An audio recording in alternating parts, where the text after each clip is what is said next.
Okay, I want to make a video talking about something kind of deep, kind of emotional. What's new? I like talking about those things on my channel. So,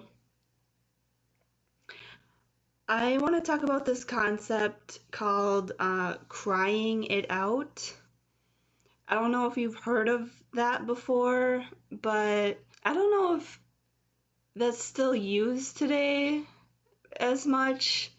But definitely, generations past, it was I don't know if it was common, but it was definitely used. It's this technique, I guess you could say, used for kids who are having trouble getting used to sleeping alone. And so I just want to kind of share my experience with the crying it out because it happened to me, and I do think it contributed to why a lot of the problems that I have now as an adult. It's not the sole thing. There was a lot of other things, but I do think like it really negatively impacted me. And I want to talk about like how it affected. On this channel, I always talk about attachment styles because I absolutely love talking about attachment. I just do. It just really is such a huge impact in people's lives, um, in so many aspects of people's lives. It really runs their life from, work relationships with coworkers to friendships to romantic relationships, especially. It really rules your life and how you see the world and your behaviors. So if you have insecure attachment, um, it's going to very negatively impact your life. And you're going to have the same patterns happening over and over again. And you're going to keep losing in the game of love.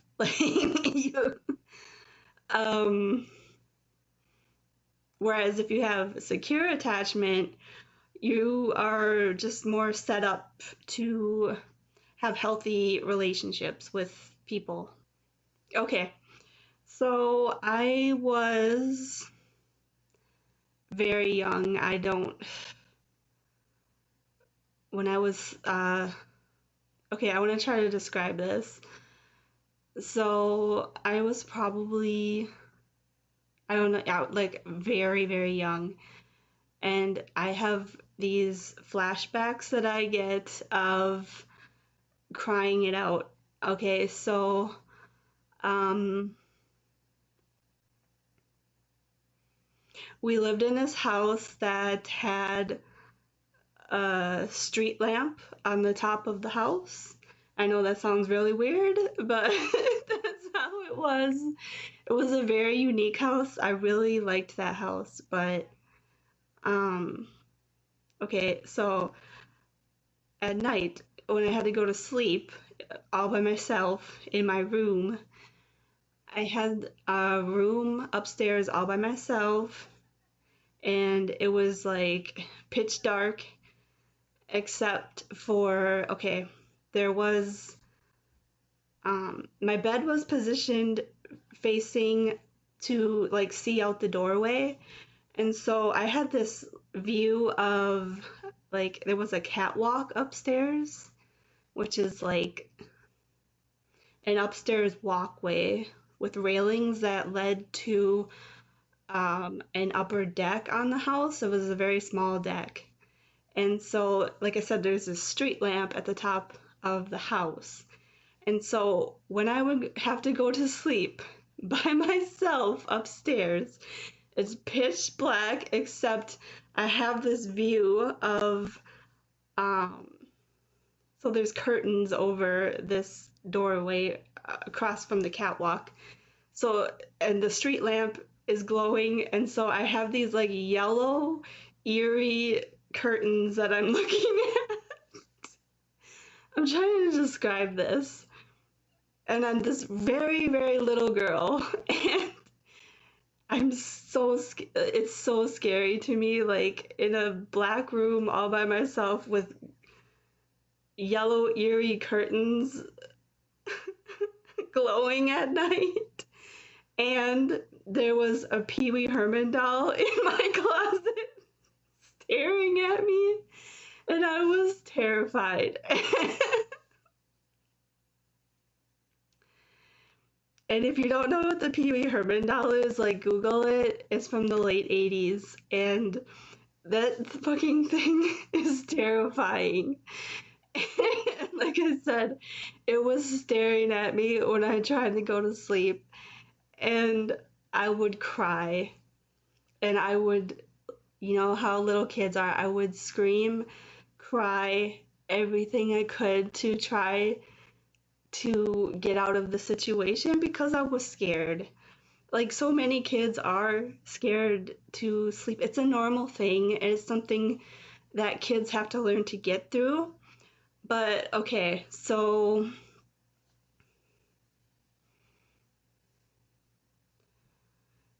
this is where the crying it out technique comes in, is that rather than like comfort kids, the technique is to just let them be and get over it and let them cry it out. So it doesn't matter how long it is. If they're crying half an hour, however long, just let them cry all night for all you care. It's their problem to figure out as a kid on their own. And I just think it's a very damaging thing, and I just want to share like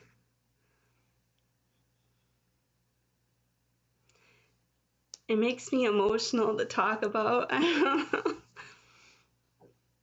I just remember feeling like so alone and isolated and scared, and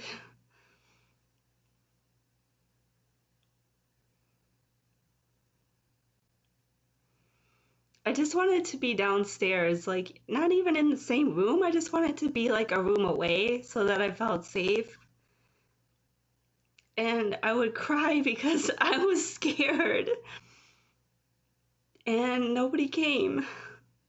Like, it just does something to a child's psyche, like very deeply when they learn so young, like, there's nobody coming. I am alone and I have to get through whatever at such a young age. It's like, there's nobody coming to help me. There's nobody coming to make me feel better. And I remember feeling like ashamed for being scared because I was met with like anger and like annoyance, like, why is she crying and all this kind of stuff. And I just remember like I get these flashbacks of being in the dark alone and there's nobody coming. Like I'm alone in this world and I have to get through my problems all by myself. And my emotions, like I'm not allowed to, there's nobody coming to help me with my emotions. Like it's all on me from like as young as I can remember, as far back as I can remember. And like I still feel that way as an adult because that's the way it is. Sorry, I'm getting emotional. It's something that like has really affected me. And like this really helped to like solidify and build my avoidant attachment that I have with people.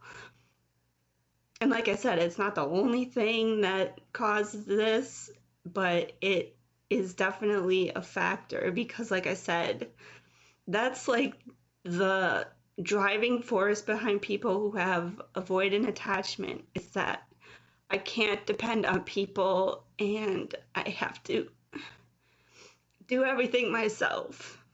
I can only depend on myself. And that is my personality. Like, that is so a part of me.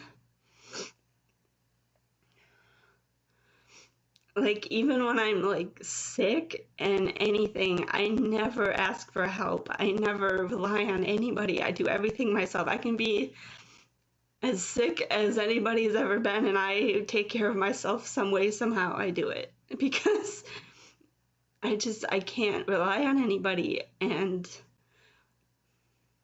it's not that I can't, but I as an adult, but it's like I feel like I can't. I feel like I'm a burden to people if I ever ask for help because I was made to feel like a burden as a kid.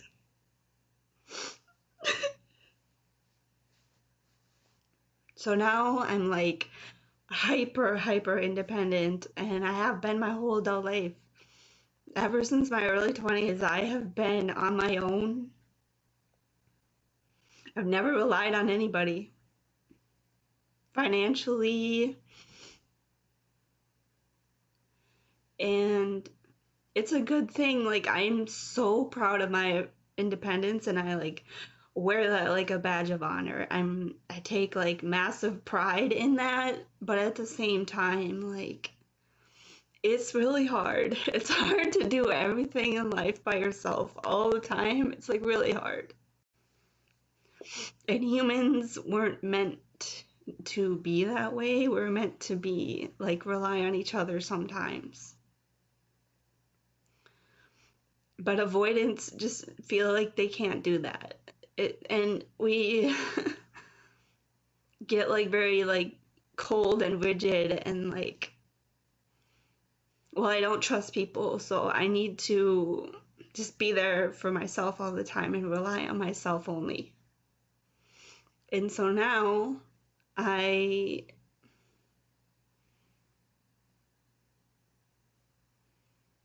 like I said, I don't think I've ever really had a healthy relationship. If I have, it was very short-lived. Like very short-lived, like 3 months. All the relationships I've had, I've dated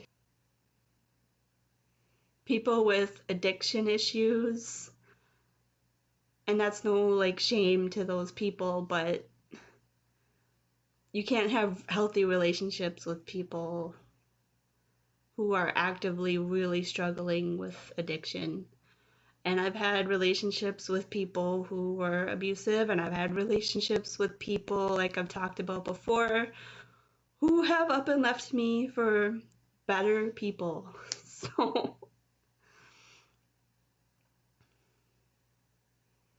I really would love to have a healthy relationship someday, to know what that feels like, and to be able to hang on to that.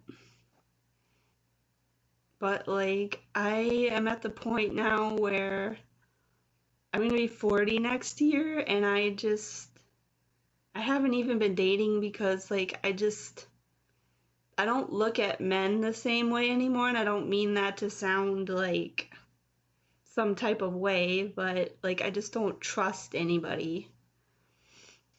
And I definitely don't trust that anybody is like not going to leave me. I don't know, just the older I've gotten into my 30s, like the number two things that I would love to have in a partner is one, somebody who makes me feel safe. Like that would be maybe the number one thing I would say. Somebody that I really genuinely feel that I can trust. And I don't mean safe from other people. I mean I feel safe around him. And number two would be somebody who is able to communicate and have space for me to talk about my emotions and feelings and not like invalidate me all the time. Not that you have to agree with everything I say, but like growing up and just never having your feelings validated really is messes with your mind. And so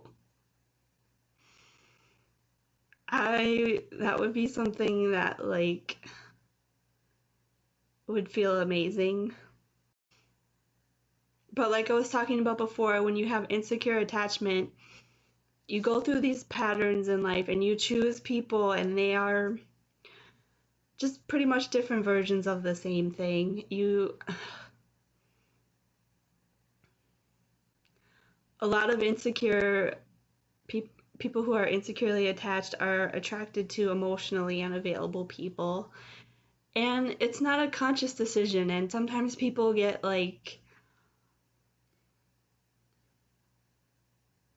judged for that, like, oh, you're so stupid, why would you stay with somebody who abuses you? Or you're so stupid, why would you stay with somebody who is not emotionally available? They don't even care about you. You're dumb to stay with them. Why won't you just leave and find somebody who cares about you? They don't understand. I can't stand when people judge like that.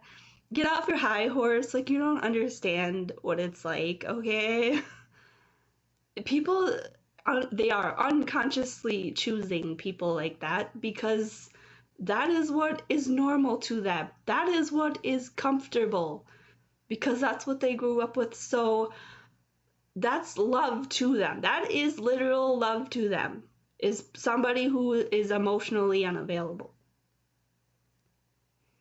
Somebody who is emotionally available, that's scary, and that feels so foreign that they don't even know what to do with that. They generally run away from that and they can't. And I'm like that too. I just don't know. I want that so badly, but at the same time I'm scared of it because that's not what I know. I don't know how to navigate that. I guess what I'm really trying to say in this video is like avoidance. People with avoidant people with avoidant attachment have learned that they can't depend on people and they have to get through life and all its hardships and issues and problems and emotions and everything by themselves. And there's nobody there. There's nobody coming to save you. There's nobody coming to make you feel better. You have to get through it all on your own.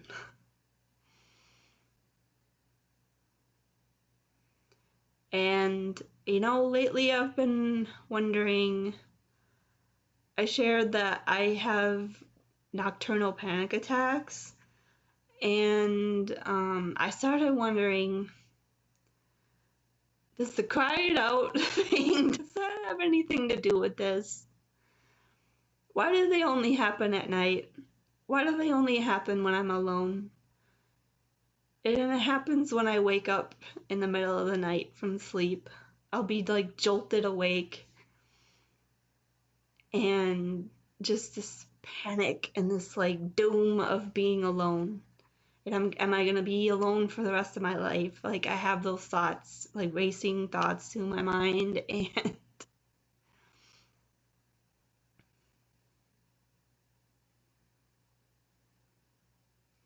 I genuinely worry if I'm ever gonna be able to attach to anyone again romantically. I genuinely am concerned about that at this point.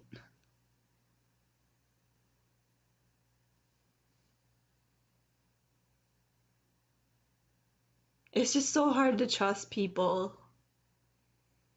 And I've just met people that you think you know them, and one day you realize, okay, this person is completely different than what they portray. And some people, let me tell you, are really good actors and actresses. Some people, it's scary, okay? You need to be, if you are dating, you need to be on your toes and you need to be, I don't mean to like strike fear into people, but you do need to be very careful because some people really are good at faking who they are, and when the real person comes out, it's scary and it's very damaging to you. Let me know in the comments if you have avoidant attachment. I'd be curious, or insecure attachment. And what are your struggles like? What does your life look like? And let me know if you were made to cry it out as a kid. Did it affect you?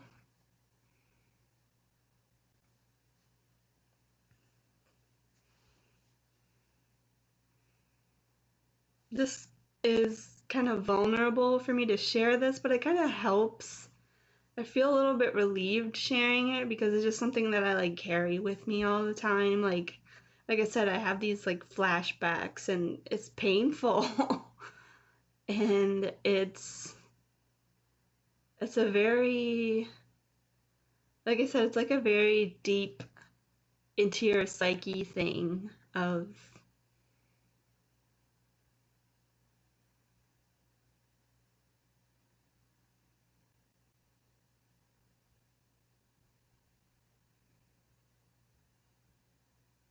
it just forms the way that you see the world so much.